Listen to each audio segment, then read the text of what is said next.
নজর রাখবো অন্যান্য খবরে। এবার নজর রয়েছে রাঘবপুরের দিকে। পিকের ইঙ্গিত রাঘবপুরেই তিনি প্রার্থী হবেন।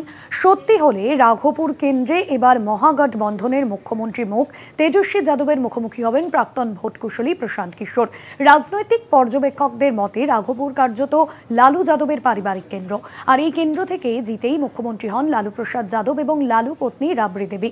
রাঘবপুরের পাশাপাশি এবার ফুলপরাস আসন থেকেও লড়তে পারেন তেজস্বী।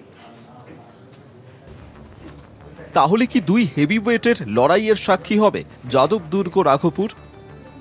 2015 সাল থেকেই রাঘবপুর কেন্দ্রের বিধায়ক আরজেডি নেতা তেজস্বী যাদব। বিহারের আসন্ন নির্বাচনে রাঘবপুরেই প্রার্থী তেজস্বী। জনসুরাজ পার্টির প্রতিষ্ঠাতা প্রশান্ত কিশোর রাঘবপুর থেকে প্রার্থী হওয়ার ইঙ্গিত দিয়েছেন। রাঘবপুর থেকে একসময় জিতেছেন আরজেডি সুপ্রিমো লালু প্রসাদ যাদব। রাঘবপুর কেন্দ্র থেকে জিতেই মুখ্যমন্ত্রী হন লালু পত্নী রাবড়ি দেবী। রাঘবপুর কার্যত লালু যাদবের পারিবারিক কেন্দ্র। বিহার বিধানসভা নির্বাচনে রাঘবপুর কেন্দ্রে এবার মুখোমুখি তেজস্বী যাদব ও প্রশান্ত কিশোর। বিহার বিধানসভা নির্বাচনের আগে ওই রাজ্যের রাজনীতিতে উত্তেজনার পারদ চড়ছে।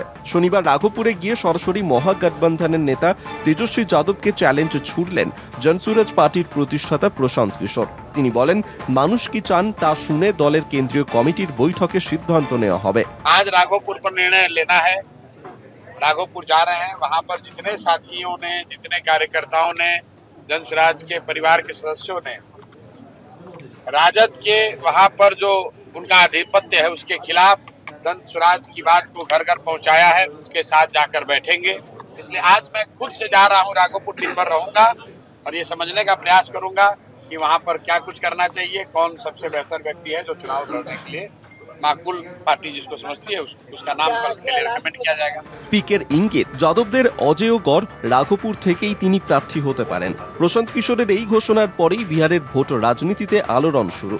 রাঘবপুরে তেজস্বীকে হুঁশিয়ারি দিয়ে পিকে বলেন, আমি যদি রাঘবপুর থেকে দাঁড়াই তেজস্বীকে দুটি আসনে লড়তে হবে। রাহুল গান্ধীর মতো পরিণতি হবে তাঁর। অর্থাৎ রাঘবপুর থেকে তিনি ভোটে লড়লে তেজস্বী জিতবেন না বলেই মনে করছেন পিকে। दो जगह से तो उनको लड़ना ही पड़ेगा। हाल ही ये चर्चा चल रही है कि प्रशांत किशोर जनसुराज वहां लड़ने आ रहा है तो तेजस्वी यादव दूसरी सीट खोज रहे हैं। उनका भी हालत वही होगा जो राहुल गांधी का अमेठी में हुआ, छोड़कर गए वायनाड तो अमेठी से ही हार गए। इसलिए मेरे भाई आज जा रहे हैं, अभी चर्चा शुरू हो रही है, तो चुनाव अब शुरू हो रहा है, घबराइए नहीं, आगे आगे देखिए क्या होगा। প্রসঙ্গত 2019 সালে কংগ্রেসের গড় বলে পরিচিত আমেঠিতে হেরে যান রাহুল গান্ধী। বিজেপির স্মৃতি ইরানির কাছে প্রায় 55,000 ভোটে পর্যদস্তু হন তিনি। অবশ্য সেবার কেরালার ওয়েনার থেকে সাংসদ হন রাহুল। পিকে সেই দিকে ইঙ্গিত করেই বোঝাতে চেয়েছেন তেজস্বীকে হেরে অন্য আসন দেখতে হবে। এদিকে সূত্রের খবর, তেজস্বী যাদব এবার দুটি কেন্দ্র থেকে প্রার্থী হতে পারেন। রাঘবপুরের পাশাপাশি তিনি এবার মধুবনীর ফুলপরাস আসন থেকেও লড়তে পারেন।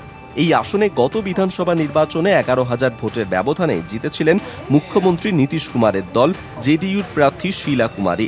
2010 সাল থেকেই এই আসনটি জেডিইউর শক্ত ঘাঁটি বলে পরিচিত। রাঘবপুরের মতো পারিবারিক খাস তালুকের পাশাপাশি ক্ষমতাসীন এনডিএ শিবিরকে চ্যালেঞ্জের বার্তা হিসেবে তেজস্বী যাদব ফুলপরাস থেকেও লড়াইয়ের সিদ্ধান্ত নিয়েছেন বলে খবর। কলকাতা টিভি। তাহলে কি দুই হেভিওয়েটের